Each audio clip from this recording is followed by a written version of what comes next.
Alors, j'ai l'habitude de commencer par dire les commencements sont obscurs. C'était une petite phrase de Michel Foucault. Dans votre cas, est-ce que vous diriez, puisque nous allons aborder votre parcours intellectuel, que vous avez été d'emblée, comme vous dites, un fort en maths, et que c'est votre orientation, finalement, elle était inscrite dès le cours moyen? Alors, je crois que c'est Hegel qui disait que les commencements sont des commandements. Quand on comprend la façon dont les choses démarrent, alors on comprend, par une sorte de déterminisme absolu, toute la suite de l'histoire. Moi, je suis plutôt de votre avis, à savoir qu'ils sont obscurs. Et moi, j'étais pas prédestiné, je crois.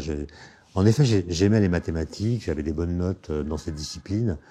Mon père était ingénieur, mais j'étais pas dans une famille qu'on pourrait appeler une famille intellectuelle. Non pas que je veuille dire que je suis un intellectuel, mais j'étais dans une famille très catholique, surtout par mon père.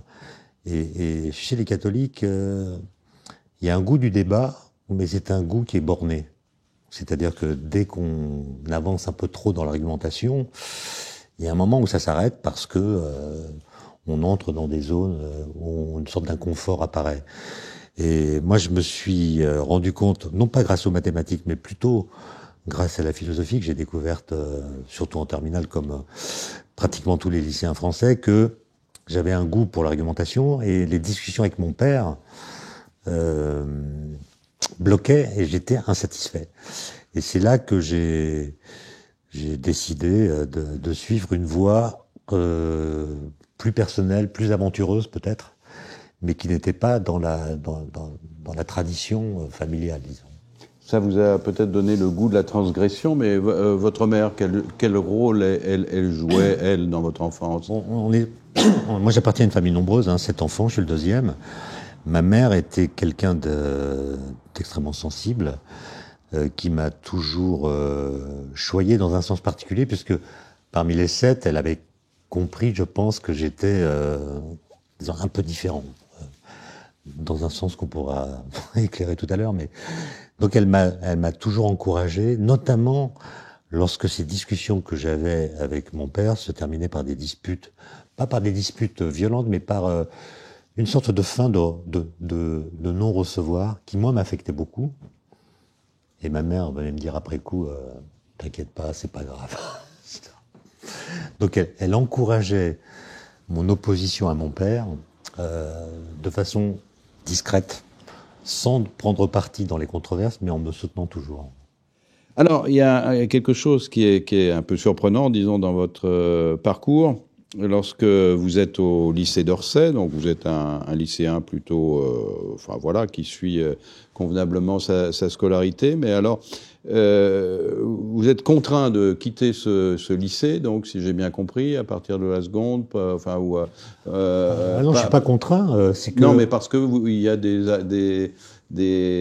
non pas des attentats, mais des alertes à la bombe. Des alertes à la bombe, pardon. Oui, c'est ça, c'est que moi j'ai assez tôt senti que je devais mon salut aux études en fait. Et tout ce qui me retardait dans l'apprentissage du programme ou des disciplines qui étaient imposées à l'époque me semblait être une forme d'outrage. Et en seconde, en effet, il y avait des alertes à la bombe à chaque fois qu'il y avait une interrogation dans n'importe quelle classe pour empêcher justement Alors les pompiers arrivaient, il fallait fouiller les sacs, ça prenait un temps fou, et on passait le plus clair de notre temps dans la cour, quoi, à attendre que cette opération termine.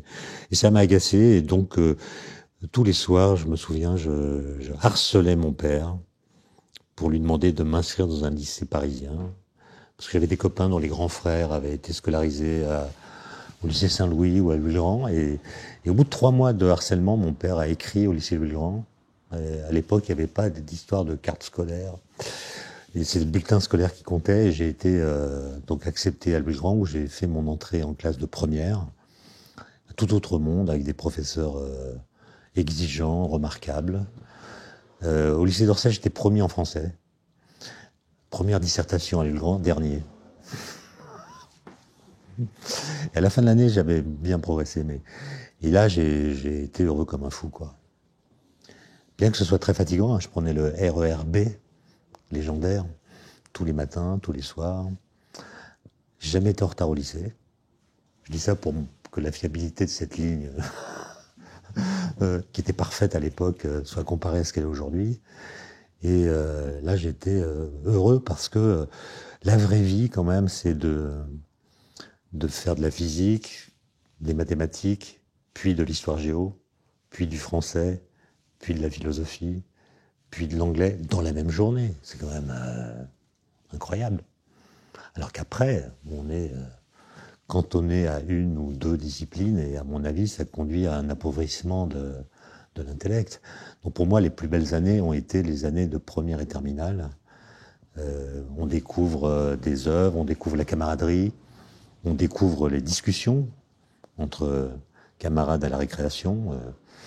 Moi, j'ai passé mon bac en 76, hein, donc la controverse, la querelle entre les camusiens et les sartriens était intense. Ah oui? Ah oui, à la récréation. Moi, j'étais camusien, mais il y avait dans la classe des sartriens qui ont fait de très grandes carrières. Il y avait les débats sur la peine de mort. Moi, j'ai un grand-oncle qui était aumônier de prison et qui me racontait les quelques exécutions capitales auxquelles il avait pu assister. Il en sortait complètement malade, détruit, etc. Et ça me touchait beaucoup. Donc moi, j'étais militant contre la peine de mort. Le premier texte que j'ai écrit était un texte contre la peine de mort que j'avais envoyé au magazine Le Pèlerin, qu'il avait publié. Et puis j'avais monté qui se vendait beaucoup à l'époque. Des pétitions pour la grâce des condamnés à mort, notamment Ranucci, qui a été exécuté 2 jours après que j'ai envoyé la pétition à l'Élysée. Bon, bref, et je me souviens que la dernière dissertation que j'ai faite en classe de première, l'année du bac de français, portait sur un texte de Koestler sur la peine de mort. Et j'avais la meilleure note. Et celui qui avait d'habitude la meilleure note en français était 2e. Il s'appelait Descoings, Richard Descoings, futur directeur de Sciences Po, qui m'a jamais pardonné ça. Vous avez des souvenirs de noms de professeurs de Louis le Grand ou de gens que vous auriez revus par la suite du corps enseignant? J'ai eu en français en première M. Bogart, qui nous parlait de Blaise Pascal avec les armes aux yeux quasiment, qui nous a fait découvrir le discours sur l'origine de l'inégalité parmi les hommes de Rousseau, qui est un texte qui m'a complètement bouleversé parce que en seconde, en troisième, on étudiait surtout des pièces de théâtre, Molière, etc.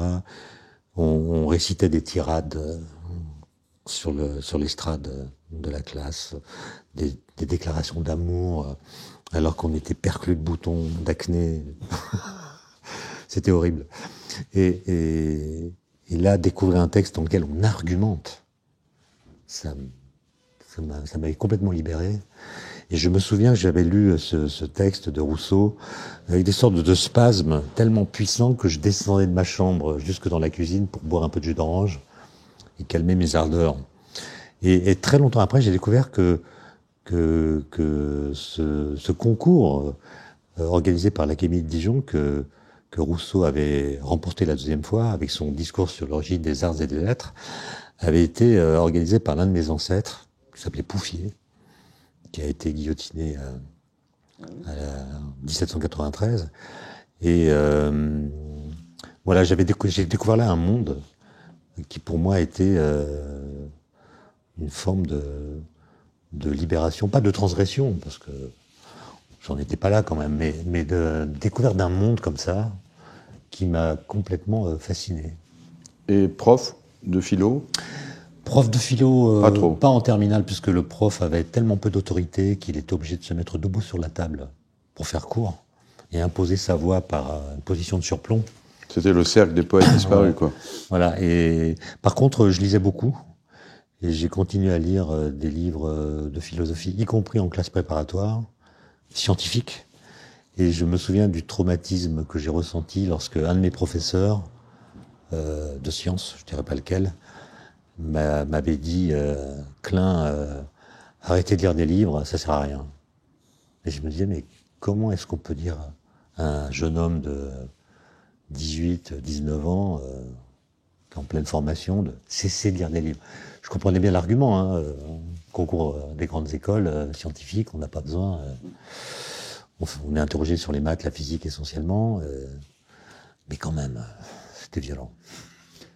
Alors à 20 ans, vous vous retrouvez à l'école centrale. Oui. Oui, j'avais passé Polytechnique avec quelque espoir, mais j'avais un tympan crevé qui venait du fait que j'avais été tabassé en classe de 3e et que 2 opérations n'avaient pas permis de réparer. Et à l'époque, à Polytechnique, pour rentrer à Polytechnique, il fallait pouvoir plonger dans la piscine parce que les polytechniciens sont officiers et les officiers doivent pouvoir mettre la tête sous l'eau. Bon, ça a changé depuis, mais bon, donc je me suis retrouvé à Centrale et ça a été la chance de ma vie en fait. J'ai pas compris tout de suite parce que j'étais mal à l'aise. Voilà, j'étais mal à l'aise avec les cours, j'étais mal à l'aise avec les perspectives qui s'annonçaient. J'étais mal à l'aise avec le métier d'ingénieur au sens traditionnel du terme. Et cet écart entre ce que je ressentais de qui j'étais et ce qui m'était proposé, finalement, c'est toujours une chance. Parce que exister, finalement, c'est pas la même chose que être vivant ou être ou vivre. C'est exister, il y a ex dedans. Ex, c'est sortir de quelque chose. Et je pense que exister pleinement, c'est être amené à faire des excursions par rapport à l'idée qu'on a de soi. Ça veut dire explorer, ça veut dire s'aventurer. Et puis voir quand on quitte ses limites, si on existe encore. Et je pense que c'est quelque chose qui est très précieux, puis qui échappe à la détermination des commencements à laquelle vous faisiez allusion. Ça vaut pour le sport. Les limites du corps, on les connaît pas. Qu'est-ce que peut faire un corps, comme disait Spinoza? On n'en sait rien. Et donc c'est en allant y voir qu'on découvre une extension possible de soi, qui est le vrai soi en fait. Et là, Centrale... j'étais pas à l'aise et donc c'est pas du tout une critique de l'école, au contraire, hein. C'est pas du tout une critique de l'école, mais ça oblige à s'excurser en faisant des tas de trucs bizarres. Par exemple, c'est toujours lié à mon grand-oncle aumônier de prison. Je suis devenu enseignant en prison. Ça a été pour moi un choc de découvrir une réalité sociale et humaine, hein, dont j'avais été protégé par ma famille, par mon éducation, par mes études aussi. Et ça a été pour moi un enseignement incroyable. Je faisais du sport aussi d'une façon un peu extrême déjà. Et puis je lisais des livres qui n'avaient rien à voir avec ce qui était demandé par les études elles-mêmes. Et d'ailleurs, à l'école centrale, comme dans les grandes écoles en général, on lisait des polycopiés. Sans voir qu'il y a des bibliothèques qui contiennent les mêmes savoirs de façon parfois plus attrayante que les polycopiés qui sont... Je me souviens, les polycopiés, la plupart d'entre eux, ils commençaient, première page, par des équations. Je me disais, mais avant d'entrer dans une équation, il y a une histoire, il y a un problème à résoudre, il y a des gens, il y a des époques, il y a des contextes, il y a des nécessités peut-être. Mais les équations, elles sont pas tombées du ciel. Et donc j'ai essayé de m'intéresser à l'histoire des idées, peut-être plus qu'aux idées elles-mêmes, en fait. Alors ça sera votre combat pour l'histoire des sciences, disons plus tard. Je reviens sur un point. Vous avez dit j'étais protégé par ma famille, mais pas au point d'être un héritier. Vous étiez une sorte d'étudiant travailleur. Il fallait payer votre chambre à l'époque. Oui, alors... Je vois que vous avez lu des livres bizarres. Non, ce qui s'est passé, c'est que pour payer ma chambre d'étudiant dans la résidence de l'école centrale, c'était pas très cher, hein, mais il fallait quand même payer tous les mois. Je donnais des cours particuliers dans le 7e arrondissement, le 6e arrondissement, le 5e arrondissement. Je passais mon jeudi après-midi et une partie du week-end. Mais c'est des cours qui me permettait de payer ma chambre, évidemment, mais bon, c'était un peu lassant, parce que c'était des bons élèves, c'était une sorte de surplus, voilà, de complément. Je les aidais à faire leurs devoirs qu'ils auraient pu faire seuls en travaillant un peu plus. Alors que les cours que je donnais à la prison de Fresnes, qui est la prison toute proche du campus de Centrale de l'époque, c'est des cours dont j'avais l'impression, en les donnant, peut-être en exagérant un peu les choses, qu'ils étaient fondamentaux, que c'était des histoires de vie ou de mort. puisque j'avais affaire à des jeunes élèves, c'est des cours particuliers à chaque fois, hein, qui étaient en attente de jugement. C'était une maison d'arrêt, pas une centrale, hein. Et donc des gens très stressés et à qui j'enseignais à peu près n'importe quoi. Ça pouvait être le français, ça pouvait être un peu de mathématiques, un peu de physique, etc. Et j'avais l'impression que ces cours que je donnais dans un espace de 3 mètres carrés, hein, j'étais séparé d'eux par une petite table, et j'avais l'impression que pendant l'heure ou les 2 heures que je passais avec eux, avec un gardien qui passait comme ça, à surveiller que tout se passait bien, je les extirpais de la réalité dans laquelle ils étaient. Donc pour eux, c'était à la fois quelque chose qui allait leur permettre de passer le bac ou un autre examen, et qui en même temps les mettait dans une position de surplomb par rapport à la réalité qu'ils vivaient là, qui les traumatisait. C'était des jeunes, hein. La prison quand on est jeune, c'est... Et puis j'étais fasciné que ces gens arrivent à tenir le choc, en fait. Parce que moi, j'ai jamais compris comment on pouvait supporter la prison. C'est un mystère pour moi, et la privation d'espace. Parce qu'on ramène toujours la prison à la question du temps, la durée de la peine. De même que pendant le confinement, en France, en avril-mai 2020, on posait la question du temps, du rapport au temps, etc. Alors que le confinement, c'est d'abord un emprisonnement spatial. On en a parlé un peu à propos des banlieues, des quartiers. Voilà. Et du coup, c'est ça qui me passionnait, en fait. Et comme c'était des cours pas payés, je me suis trouvé devant un problème. J'ai pas payé ma chambre pendant 2 mois de suite, et donc ça devenait critique. Et là, il s'est passé un miracle. Je suis allé voir la direction des études, j'ai demandé un stage d'été qui soit le plus rémunéré possible. Et donc, on m'a dit, bah voilà, il y a un stage au CERN à Genève, payé en francs suisses, une somme importante. Donc j'ai fait un dossier, j'ai été pris. À l'époque, le dossier, c'était une lettre de motivation. C'est juin 79, ouais, le CERN. Exactement. Quand vous faites votre demande. Voilà, j'ai fait, vous savez tout. Ça m'a pris, je sais pas, 20 minutes, j'ai écrit une lettre. J'ai joint mes notes, et j'ai reçu une réponse. Alors qu'aujourd'hui, il faut des lettres de recommandation, c'est très compliqué. Et j'ai été pris, là, ça a été un choc incroyable, puisque je suis arrivé à Genève, au pays des banques, et j'étais avec des étudiants européens, donc parlant toutes les langues, et des jeunes filles, des jeunes gens, des Grecs, des Allemands, des Espagnols, des Anglais, incroyable. Et c'est votre première rencontre avec les particules? Avec les particules dont j'avais peu entendu parler, même si on avait eu un cours de physique quantique pas très bon, à vrai dire, dans lequel on parlait de l'électron. Et là, on découvrait les quarks. Et puis surtout, on a visité l'accélérateur de l'époque, le plus grand de l'époque, qui a été le SPS, qui fait 6 km de circonférence dans un tunnel. Et là, on a été accueillis par un vieux physicien suédois, barbu, fumant la pipe, qui nous a expliqué les collisions qu'on faisait à l'époque entre protons et antiprotons, et que finalement on réchauffait le vide quantique. Donc le vide quantique, c'était quelque chose qu'on pouvait réchauffer, en sortait des particules qu'on pouvait détecter grâce à des instruments de taille gigantesque. Et ça me rappelait la lettre de Blaise Pascal au Père Noël, au révérend Père Noël, hein, le directeur de la Compagnie de Jésus, qui avait écrit un livre intitulé La plénitude du vide, auquel Blaise Pascal s'était opposé alors qu'il avait 23 ans. Il avait entendu parler des expériences de Torricelli en Italie, et Blaise Pascal avait terminé l'une de ses lettres en disant « Le vide tient le milieu entre le néant et la matière ». Et là, j'avais un physicien qui me disait en gros la même chose, sauf qu'il parlait du vide quantique et non pas du vide tout court. Ça m'avait fasciné. Ça m'avait complètement fasciné. Et puis surtout, quand cette visite a été terminée, on a dû monter dans un mont de charge pour rejoindre la surface. L'accélérateur était à 100 mètres de profondeur.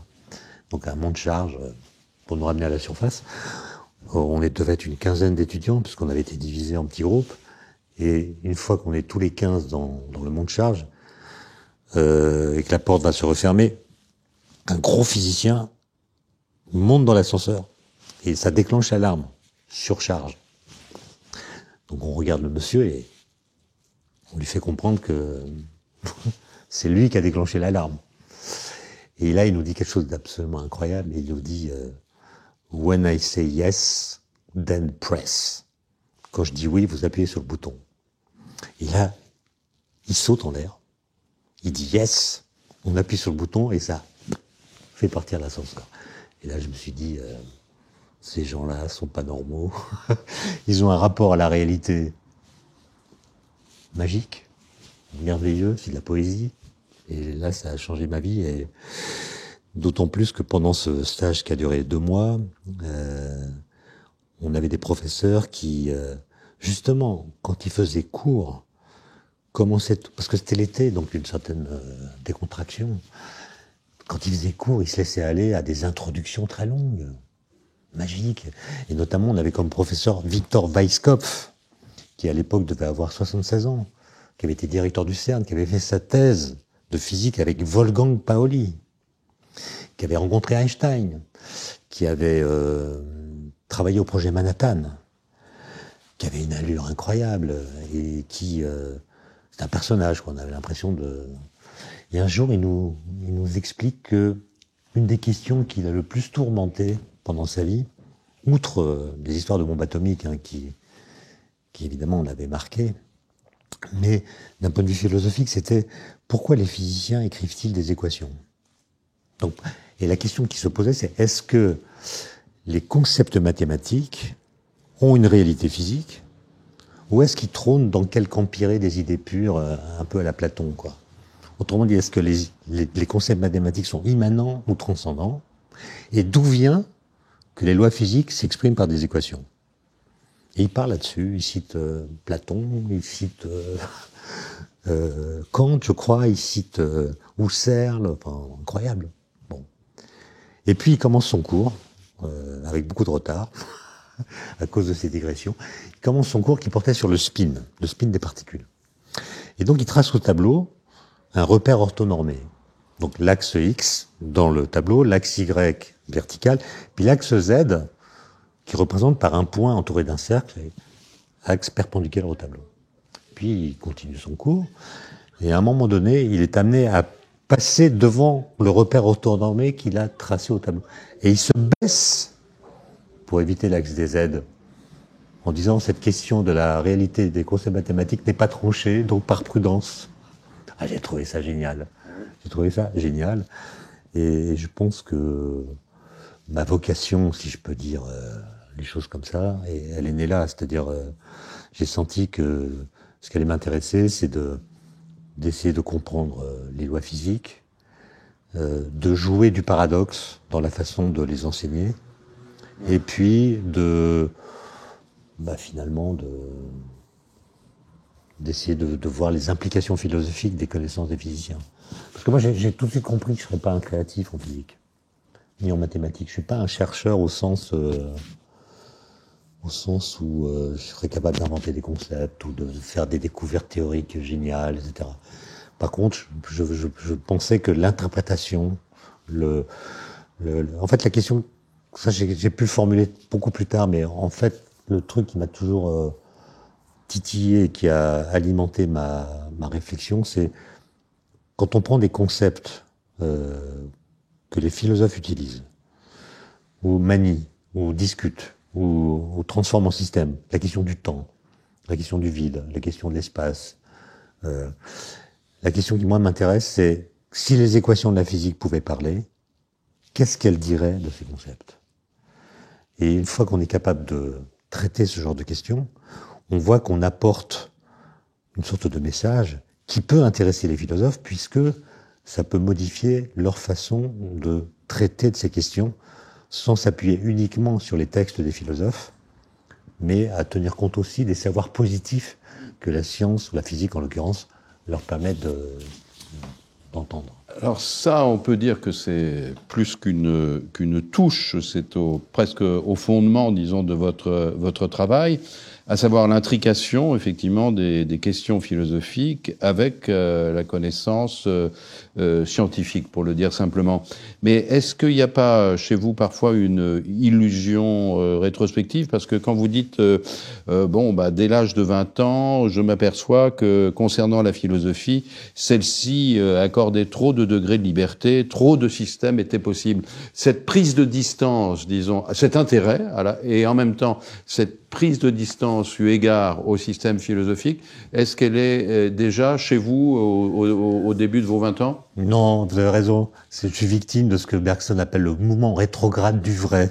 C'est-à-dire, constatant qu'une chose m'apparaît vraie aujourd'hui, je la rétroprojette dans ma biographie passée. Donc, à 20 ans, j'aurais été incapable de dire ce que je vous ai dit, ça c'est clair. Par contre, vous avez employé le mot intrication entre science et philosophie. Non, il n'y a pas intrication. Moi, je pense que la physique, les sciences en général et la philosophie sont deux démarches complètement différentes. Oui. On ne pose pas les mêmes questions, on n'a pas le même rapport aux œuvres du passé. Un philosophe qui n'aurait jamais lu un peu d'Aristote ou de Kant ne serait pas un philosophe, alors qu'on peut être un physicien sans avoir lu le seul livre. Non, mais ce que je veux dire, c'est que vous, dans vos livres, vous cherchez quand même à les mettre en relation, en tout cas. Non, c'est une fois qu'on les a séparés qu'on peut voir des connexions. Voilà. Oui. Mais par exemple, moi je pose des questions extrêmement naïves. Par exemple, les philosophes parlent du temps. Les physiciens parlent du temps. Bon, donc on peut poser une première question très naïve qui est est-ce qu'ils parlent de la même chose? S'ils parlent de la même chose, est-ce qu'ils ont dit des choses identiques? La réponse est non, dans beaucoup de cas. Et donc à qui je fais confiance? Aux physiciens ou aux philosophes? Et puis s'ils parlent de choses différentes, le temps des physiciens serait différent du temps des philosophes, pourquoi c'est le même mot? Voilà, donc oui, c'est des trucs comme ça tout à fait stupides. Et je vois qu'en la matière, la situation n'a guère progressé, puisque en 2020 ou 2019, le sujet qui a été proposé à l'agrégation de philosophie, c'était le temps, et les œuvres qu'il fallait lire, qu'on demandait aux candidats, c'était Aristote, Saint-Augustin, Kant, Husserl, Heidegger, Bergson, Merleau-Ponty, Heidegger, etc. Pas Einstein, pas Newton. Donc vous voyez, il y a du chemin. Continuons votre parcours et peut-être, on passe quelques années, mais on ne peut pas omettre votre rencontre ou votre lecture du livre « À la recherche du réel » de Bernard d'Espagna, Le regard d'un physicien. On peut dire que ce livre opère véritablement un tournant pour vous et va jouer une importance très très très grande. Oui, enfin, en effet, parce que moi j'ai une très mauvaise mémoire, c'est-à-dire j'ai très peu de souvenirs précis de l'enfance, etc. Par contre, il y a des événements dont je me souviens, qui sont rares, mais je m'en souviens parfaitement, et je serais presque capable de raconter seconde après seconde comment je les ai vécus. Et en l'occurrence, j'étais donc à l'école centrale, j'avais choisi la période des vacances de Noël pour me faire opérer de cette oreille pour la 3e fois, mais cette fois-là ça a marché, la greffe a pris, et j'étais donc allongé sur un lit avec la tête immobilisée parce qu'il fallait pas bouger la tête pendant plusieurs jours, et un de mes amis m'a offert au cours d'une visite à la recherche du réel de Bernard d'Espagna. Et je me souviens de la lecture de ce livre, notamment du chapitre 4, qui parle de ce qu'on appelle la non-séparabilité quantique, à une époque où l'expérience qui allait permettre de la démontrer concrètement n'avait pas été faite. C'était en 78. L'expérience a été faite en 1980 par Alain Aspect.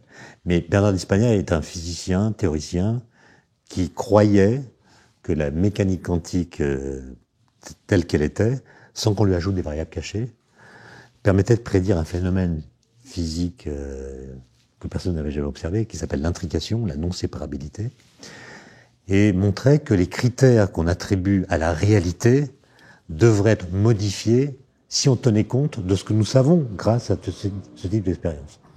Et c'est là que je comprenais que la physique permet de faire ce que Maurice Merleau-Ponty appelle des découvertes philosophiques négatives. La physique ne vient pas, évidemment, remplacer la philosophie. Elle ne vient même pas la menacer. Elle vient simplement, à propos de questions philosophiques très précises, apporter des éléments qui viennent éclairer ou contraindre les réponses philosophiques qu'on peut apporter à ces questions philosophiques. Et ça, c'est un peu comme la lecture du livre de Rousseau, quoi. Avec Rousseau, j'avais découvert l'argumentation, et avec Bernard d'Espagna, je découvrais que la physique allait au-delà du maniement des équations, au-delà de fais des calculs et tais-toi, mais portait des messages qui pouvaient être des messages de nature philosophique. Et ça m'a complètement bouleversé. Et j'ai vécu ces journées d'hôpital qui étaient par ailleurs plutôt physiquement pénibles, dans la joie. Vous avez rencontré par ailleurs Bernard d'Espagna. Plus tard. Oui, plus tard. Plus tard, on a écrit un livre ensemble qui s'appelait Regard sur la matière, avec comme sous-titre Décantailler des choses. Et on avait mis sur la couverture du livre un tableau fait par le père de Bernard d'Espagna, Georges d'Espagna, peintre fauviste, qui avait peint, lorsqu'il était enfant, son fils Bernard jouant avec un chat sur un lit. C'est un tableau magnifique qui est au musée d'Orsay. Et Bernard d'Espagna m'avait proposé qu'on fasse ce livre parce que moi j'enseignais déjà à l'école centrale, la physique quantique. Et il avait assisté à l'un de mes cours et il trouvait que j'étais un bon pédagogue, disons. Et donc il me disait, on va faire un livre à deux voix. Vous allez expliquer les choses. Et puis moi je discuterai ensuite avec vous. On va commenter tout cela. Et on a eu une collaboration comme ça absolument agréable et profonde. Il écrivait, lui, ses livres, les livres précédents, il les écrivait au crayon noir. Et moi, je travaillais au CERN à l'époque, donc je lui avais dit, mais il faudrait qu'on puisse envoyer des mails, ça commençait tout ça. Et lui, il n'avait jamais utilisé d'ordinateur de sa vie. Donc on est allé ensemble à la FNAC acheter un Mac. Au début, il était réticent, et puis après, il est devenu évidemment expert. Et il a écrit ce livre au clavier. Et voilà, ça a été une belle rencontre. Après... Il a été mon maître aussi, c'est-à-dire, bah oui. Comme je vous l'ai dit, moi j'avais un père évidemment qui est toujours vivant, que j'aime beaucoup, qui m'a apporté beaucoup par le jeu, notamment le jeu avec les idées, notamment mathématiques. Mais philosophiquement, j'étais borné. Et donc j'ai eu des pères spirituels successifs. Bernard d'Espagna, Michel Serres, Nicolas Grimaldi, Heinz Wiesmann, Dominique Lecourt, quelques autres comme ça, qui ont eu des rôles très importants.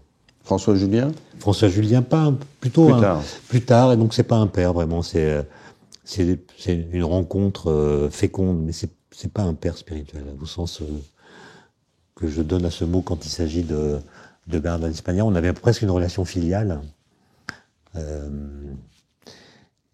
Après, on s'est un peu séparés parce que il s'est laissé embarquer par des mouvances un peu New Age, à l'insu de son plein gré, comme on dit, et j'ajouterais même au détriment de son intérêt. Voilà.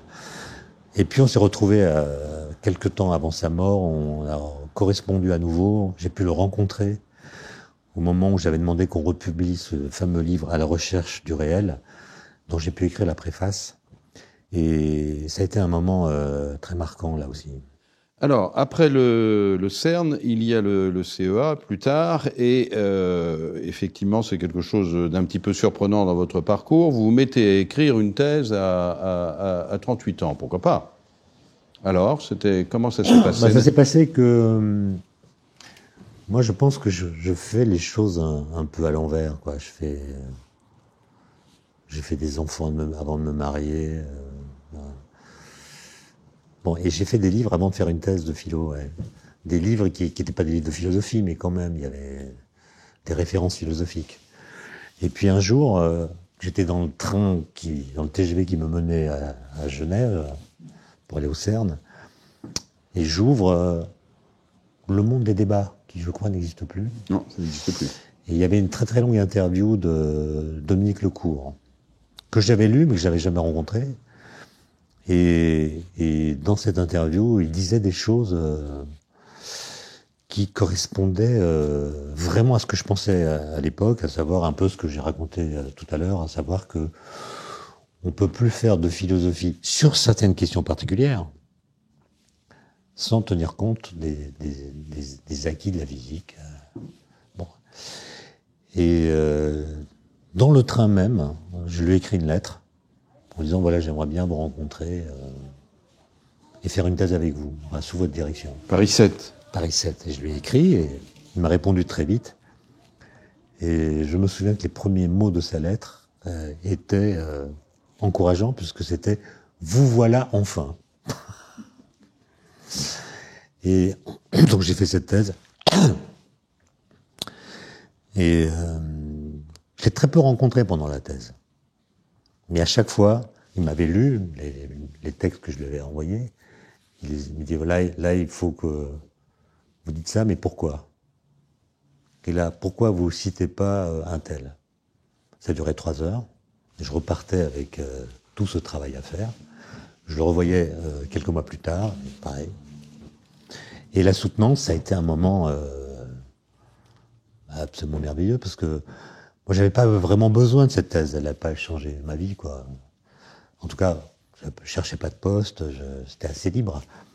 Mais la soutenance, ça a duré très longtemps, comme les 6 heures. On est livré en pâture, entre guillemets, à chacun des membres du jury pendant 1 heure. C'est un délice. Parce que c'est peut-être la seule fois dans la vie d'une personne où on doit défendre une thèse contre des attaques. Et c'était un grand moment. D'ailleurs, j'ai reçu hier, c'est un hasard, dans mon jury, il y avait Lambros Kouloubaritsis, professeur à Bruxelles, qui était qui a été épicier en Grèce, qui a découvert Aristote et qui est devenu le plus grand spécialiste d'Aristote. Et avant la soutenance, il est venu me voir. Il m'a dit, là, vous dites, dans votre manuscrit, vous dites un truc sur Galilée. Vous dites qu'il a inventé le principe d'inertie. Non, en fait, c'est un de ses étudiants qui s'appelle Baliani. Il m'a donné un tuyau comme ça. Et là, hier, il m'envoie cet énorme livre. Donc, il est toujours vivant. En quête d'une réforme constructive des rapports humains, avec, ça c'est le sous-titre. Le titre, c'est La violence narrative. Et voilà. Ça, c'est un livre comme on n'en fait plus, quoi. 627 pages. Je vais lire ça avec attention. Mais voilà, c'est quand même des circonstances magiques qu'il n'y a pas dans la soutenance d'une thèse de physique. Là, il y avait, dans mon jury, il y avait Jacques Merleau-Ponty, le neveu de Maurice. Il y avait Françoise Balibar, il y avait Michel Paty. Bon. Vous étiez gâté. J'étais gâté. Ouais. Et c'est devenu un livre. Après, je l'ai adapté en livre parce que la thèse elle-même était indigeste. Je l'ai adapté en livre qui s'appelait L'unité de la physique, qui a été publié au PUF. Et je l'ai refeuilleté il n'y a pas très longtemps. C'est là qu'on voit qu'on est toujours immature, en fait. Il y a beaucoup de choses que je trouverais à redire par rapport à... Ah, moi, j'ai souvenir, parce que je l'avais lu, mais c'est un souvenir donc lointain. Donc, j'étais un peu hanté par la question du tout à l'époque. Est-ce que je me trompe? Ouais, pas que moi. C'était l'époque où les physiciens prétendaient être sur le point d'arriver à une théorie du tout qui unifierait les interactions. Il y avait un enthousiasme incroyable. C'était le début de la théorie des cordes.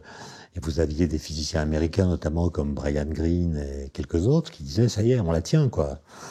Et même Hawking s'y était mis, hein.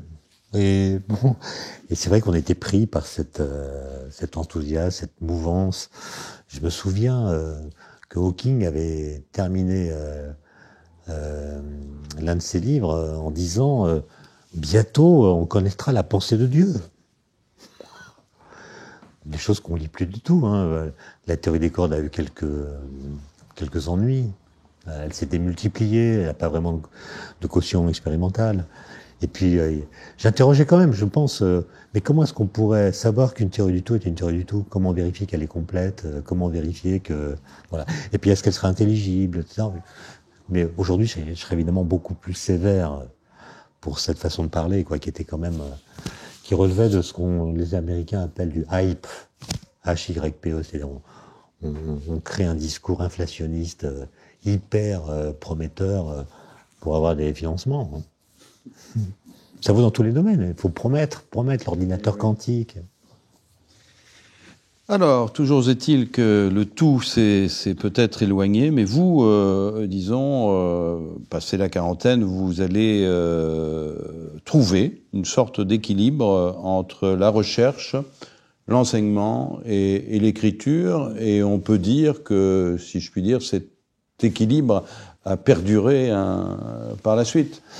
Alors, il y a un équilibre qui c'est pas un mot que j'aurais trouvé tout seul, en fait, mais je l'accepte, il coïncide assez bien avec cette période qui a duré assez longtemps, où cet équilibre, il s'est organisé autour d'un point de fixation qui est le temps, la question du temps. Voilà.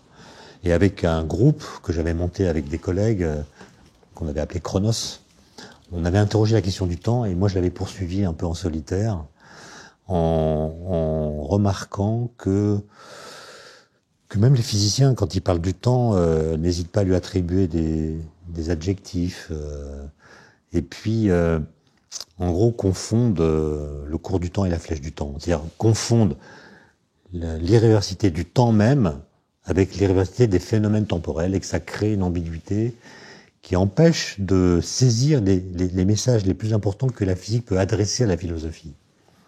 Et donc, j'ai travaillé là-dessus, écrit des livres, et puis consacré mon travail d'habilitation à diriger des recherches à cette question de la différence entre la flèche du temps et le cours du temps, pour le dire plus simplement, entre le temps et le devenir. Voilà. Et là, pour le coup, sans apporter rien de nouveau, je pense que ce travail a été une clarification que j'ai publié dans un livre qui s'intitule « Le facteur temps ne sonne jamais deux fois ». Et là, il y a eu en effet un point d'équilibre qui m'a tenu pendant quelques années. Et c'est une question que j'ai provisoirement abandonnée parce que je vois que le temps est toujours victime d'une désinvolture langagière. On continue à lui accoler des adjectifs comme s'il se confondait avec la temporalité des phénomènes, comme s'il y avait autant de sortes de temps qu'il y a de phénomènes temporels, ce qui rendrait la notion de temps inutile et ferait que ce concept serait finalement inopératoire. Mais pour en avoir le cœur net, avec un collègue philosophe qui s'appelle Vincent Bontemps, on a projeté d'organiser un grand colloque à Cerisy-la-Salle qui s'appelle « Les autres noms du temps ». Et on a demandé à des chercheurs de toutes sortes de disciplines différentes, des philosophes, des scientifiques, physiciens, biologistes, des historiens, des artistes, de nous dire exactement ce qu'ils disent d'habitude, mais en faisant l'effort, quand c'est possible, de ne pas utiliser le mot « temps », mais un autre mot qui dirait de façon plus précise ce qu'ils ont à dire.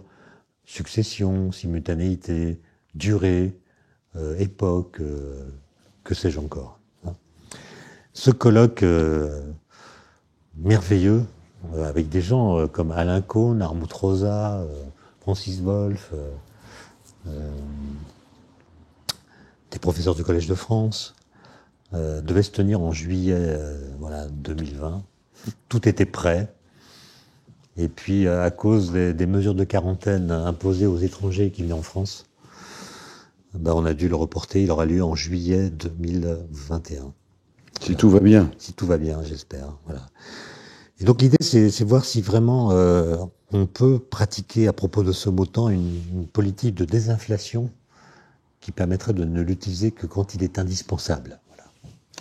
Alors, on reviendra sur le temps lorsque nous traiterons de la notion. Pour terminer votre parcours, peut-être on peut dire quand même un mot de vos activités. Je n'ose pas employer vraiment le mot parce que vous êtes plus qu'un vulgarisateur scientifique, mais disons aussi vos activités radiophoniques. Qu'est-ce que ça a changé pour vous? Qu'est-ce que ça vous a apporté? Alors, le fait d'écrire des livres, ça fait qu'on est invité à donner des conférences. Et là, j'ai compris assez vite qu'il y avait un problème dans les relations sciences-société, comme on le dit vulgairement.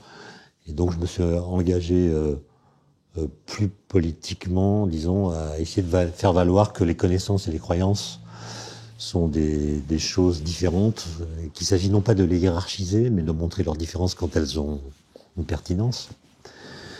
Et ça m'a amené à faire de la radio, oui. D'abord des chroniques, tous les jeudis matins sur France Culture. Puis une fois que j'ai eu fait trop de chroniques, je suis allé voir la direction de France Culture et j'ai dit au patron de l'époque, Olivier Poivre d'Arvor, j'arrête les chroniques parce que j'en ai fait trop. Et il m'a répondu comme ça de but en blanc, oui, nous sommes d'accord, il faut que tu arrêtes et que tu fasses une émission. Et il m'a donné quelques jours pour penser une émission et ça a donné la conversation scientifique dans laquelle j'interroge quelqu'un, pas forcément un scientifique d'ailleurs, sur toutes sortes de sujets. Le principe, c'est un scientifique qui pose des questions. Voilà. Et là, je crois que cette émission a trouvé, après quelques années de tâtonnement, une sorte d'équilibre, comme vous diriez. Et puis j'avais été nommé en 2016 par un ministre de la Recherche, président de l'Institut des hautes études scientifiques et techniques, pour justement aborder ces questions sciences et société. Et là, il m'est arrivé un truc qui m'a beaucoup surpris. J'étais accusé de plagiat par un magazine, ce qui a donné lieu à toutes sortes de déboires. Mais ça a été une expérience évidemment difficile, mais en même temps très riche, parce que ça m'a permis de m'épargner la lecture intégrale de la communauté humaine de Balzac. J'ai vécu là des choses intéressantes, et ça a correspondu à une sorte de catabasse sotériologique, une sorte de chute, mais rédemptrice. C'est-à-dire que dans ces accusations qui étaient motivées par des considérations plutôt politiques, disons, j'ai puisé des ressources intérieures que je connaissais pas, qui font qu'aujourd'hui, quand je suis attaqué, ça glisse, quoi. Ça glisse. Et j'ai compris aussi que cette question des rapports entre la science et la science et la société, ça devient une question politique de premier ordre. Premier ordre. D'une part, parce qu'on voit bien, et des événements tragiques récents l'ont montré, les enseignants sont plus tout à fait libres d'enseigner ce qu'ils ont enseigné. Il y a une interférence, une intrusion de la société dans l'enseignement qui est évidemment parfois tragique. Et puis d'autre part, on voit bien que la société française, comme toutes les sociétés modernes, elle a des choix à faire sur le compagnonnage que nous allons faire avec les nouvelles technologies. La 5G, le nucléaire, les OGM, les cellules souches, l'intelligence artificielle, qu'est-ce qu'on fait avec tout ça? Et moi, je défends l'idée que la science, elle n'est pas démocratique et n'a pas vocation à l'être. C'est pas un référendum, qui va décider si E égale MC2 est une formule exacte ou pas. Par contre, ce que nous allons faire de ce que la science permet de faire, ça, c'est un enjeu démocratique. Et j'observe qu'on n'a pas trouvé le moyen de débattre. L'étymologie du verbe débattre, un verbe qui remonte au XIIe siècle, si j'ai bien compris, débattre, c'est ce qu'il faut faire pour ne pas se battre. Et on en est incapable. Quand il s'agit des nanosciences, du nucléaire, on débat pas. Les positions extrêmes s'affrontent. Le grand public n'est pas là. Le public est fantôme. Et on observe une décorrélation assez forte entre la militance et la compétence. Comme si le fait d'avoir un avis tranché, pour ou contre, permettait de se dédouaner de l'obligation de s'instruire. Et donc moi j'ai décidé de m'engager beaucoup plus sur ces questions, quitte à délaisser les enjeux théoriques pour intervenir beaucoup plus dans le débat public qui me semble impératif aujourd'hui. Depuis votre tract que vous avez publié effectivement pendant le confinement sur ces questions, mais donc après le temps, après le vide, disons, vos prochains livres ou travaux ou prochaines interventions se tourneront plutôt sur ce que vous venez d'énoncer à l'instant. Le vide m'a intéressé, je dis un mot là-dessus, parce que c'est un très vieux mot. Mais ce qu'on met derrière ce mot n'a cessé de changer au cours de l'histoire, notamment depuis que un certain vide a été démontré au XVIIe siècle par Blaise Pascal, Galilée, Torricelli. Bon. Et ce qui m'intéresse, c'est comme ça des mots fixes qui cachent des réalités qui changent à mesure que les idées progressent. Et je me suis rendu compte que le vide, c'est une question au moins aussi profonde, si j'ose dire, que la question du temps. Voilà. Alors simplement, là, mon prochain projet, qui est presque abouti d'ailleurs grâce au confinement, qui est une bénédiction pour les gens qui écrivent des livres. Hein. Confinement, ça permet d'écrire tranquillement, et ça permet de peindre, ça permet des tas de choses incroyables. Avec un étudiant qui s'appelle Gauthier de Pambourg, on a sélectionné 33 textes importants de l'histoire de la physique, entre Galilée et le boson de Higgs. Voilà, donc des textes d'auteurs plus ou moins connus. Évidemment, les plus connus sont là, Newton, Galilée que j'ai cité, Einstein, Boltzmann, Dirac, Heisenberg, etc. Mais d'autres un peu moins connus, de Maupertuis, de Lise Meitner, de Ida Noda, qui est une chimiste des années 30, qui a compris avant tout le monde que l'uranium était capable de fissionner, etc. Et l'idée, c'est que mon étudiant présente l'auteur de ces textes, et moi je fais un commentaire du texte en expliquant comment ce texte a changé la donne sur telle ou telle question de la physique. Et ce livre va paraître en 2021, il s'intitule « Idée de génie », idée au pluriel, génie au pluriel, pour essayer de montrer, pour en fait concilier la lecture complètement contextuelle et relativiste de la physique avec l'idée qu'il y a quand même des génies, quoi. Voilà. Chez qui? Chez Flammarion, Champ Flammarion, ça sort directement en livre de poche pour que ce soit accessible aux étudiants, parce que c'est surtout un livre pour les étudiants. Parce que, vous voyez, il y a deux façons de lire l'histoire de la physique. Il y a une façon de lire l'histoire comme étant complètement contextuelle. Il y a des contextes qui portent des idées, et puis il y a des gens, des scientifiques, qui attrapent ces idées et en font des éléments importants de l'histoire des sciences. Donc, c'est le contexte qui est premier dans l'affaire. Et puis, une lecture plus ancienne, c'est des génies. Des génies se parlent à distance. Newton s'appuie sur Galilée. Einstein, c'est une sorte de réplique de Galilée. Bon. Donc, des génies qui se parlent au travers de l'espace-temps. Bon. Ben, la vérité, elle est évidemment dans les deux. C'est-à-dire, le contexte joue. Einstein lui-même dit que s'il n'avait pas été au bureau des brevets à Berne, libéré de l'obligation de publier que lui aurait imposé l'université, il n'aurait jamais trouvé la relativité. Et que les brevets électromagnétiques que lui envoyaient les ingénieurs suisses et allemands, la lecture de ces brevets lui a montré qu'il y avait un problème dans l'interprétation de l'électromagnétisme de l'époque. Donc il y avait un effet d'aubaine. Mais si on avait mis quelqu'un d'autre à la place d'Einstein, ça n'aurait pas marché. Donc il faut du contexte et il faut ce que j'appelle des génies. Et franchement, comme j'ai dit tout à l'heure, on peut être physicien sans avoir lu les physiciens. En lisant simplement les cours, les manuels, les ouvrages d'enseignement.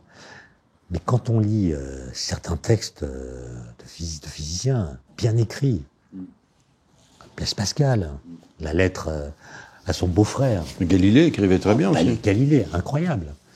Grand écrivain, Galilée, grand philosophe. Blaise Pascal, qui a écrit à son beau-frère, Florin Perrier, qui est installé à Clermont-Ferrand, lui est à Paris, lui dit si tu pouvais monter un tube de Torricelli au sommet du Puy-de-Dôme pour vérifier que la hauteur de la colonne de Mercure est plus basse qu'au pied de la montagne, faut voir la lettre, c'est incroyable. Les textes de Urbain Le Verrier expliquant que l'anomalie de la trajectoire de la planète Uranus ne peut se comprendre que si on imagine qu'il existe une planète non encore découverte qui expliquerait par un effet gravitationnel pourquoi il y a un petit écart par rapport au calcul newtonien. Magnifique, magnifique. Et donc il y a un plaisir de lecture, un plaisir de compréhension, et franchement il y a des textes que je ne connaissais pas, je l'admets volontiers, c'est la recherche de ces textes qui m'a permis de les lire. Il y a des textes qui font l'effet analogue à celui qui a produit sur moi quand j'étais lycéen la lecture de Rousseau. L'argumentation, c'est quand même l'argumentation qui s'appuie sur la connaissance. Mais qu'est-ce qu'il y a de plus beau pour l'intellect? Parce que l'argumentation sophistique, ça peut plaire, mais c'est faux. Et quand ça s'appuie sur des connaissances, c'est beau, c'est beau. Donc l'émerveillement est toujours à l'ordre du jour. Oui, oui. Mais je pense que justement l'émerveillement, au sens des anciens, évidemment, c'est le démarrage de la pensée. Mais moi, je pense que la façon la plus efficace de le susciter auprès d'étudiants, c'est le paradoxe. C'est le paradoxe qui à mon avis, est le déclencheur. C'est quand on est devant un paradoxe que on se rend compte que nos routines, nos préjugés, nos croyances, même nos systèmes sont pris en défaut et qu'il faut les reprendre.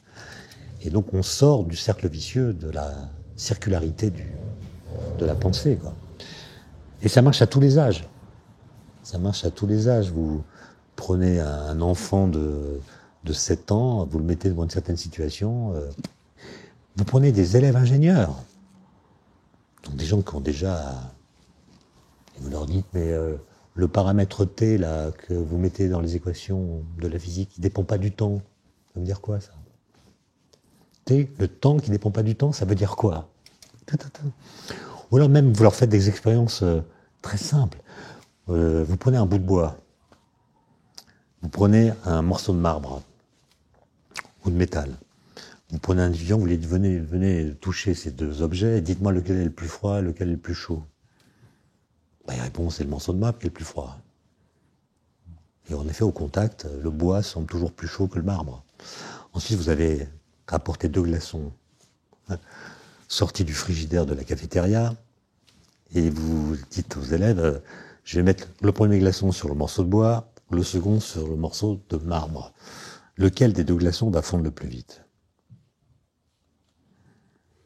Il y a une hésitation, et il y en a qui disent que c'est le morceau de bois, d'autres sont sans opinion. Vous faites l'expérience, et là, vous voyez que le glaçon qui fond sur le morceau de marbre beaucoup plus vite que sur le morceau de bois, où il peut rester des dizaines de minutes. Explication. Et puis vous leur dites, au fait, le morceau de bois là, et le morceau de marbre, ils sont dans la pièce à température ambiante, donc ils ont la même température. Donc les 2 glaçons sont des objets de même température, mais ils ne fondent pas à la même vitesse. D'accord. Voilà, ça marche comme ça. Ou alors vous leur dites, la Terre tourne autour du Soleil, on est d'accord, mais imaginons, expérience de pensée, qu'on remplace la Terre par une cacahuète. Même position, même vitesse. Quelle est la trajectoire de la cacahuète? Il y en a qui disent qu'elle part à l'infini, d'autres qui disent qu'elle va tomber sur le Soleil. Il y en a qui sont sans opinion. Vous leur dites, non, la cacahuète a exactement la même trajectoire que la Terre. Le mouvement d'un corps dans un champ de gravitation est indépendant de sa masse. Ça, c'est important parce que ça montre qu'on peut connaître les équations de Newton de la gravitation, faire des calculs. On est maître, mais on continue à lire la gravitation comme Aristote, avec l'idée que la gravitation, c'est une affaire de masse. Quand les masses sont différentes, les trajectoires sont différentes, comme pour la chute des corps, vu par Aristote.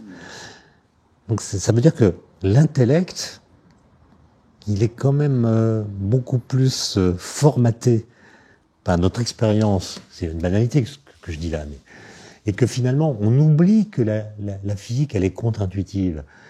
Les lois physiques énoncent des situations que nous ne voyons pas. Et et du coup, on est dans une sorte de dissonance cognitive en permanence. Et ça, c'est une arme pédagogique géniale.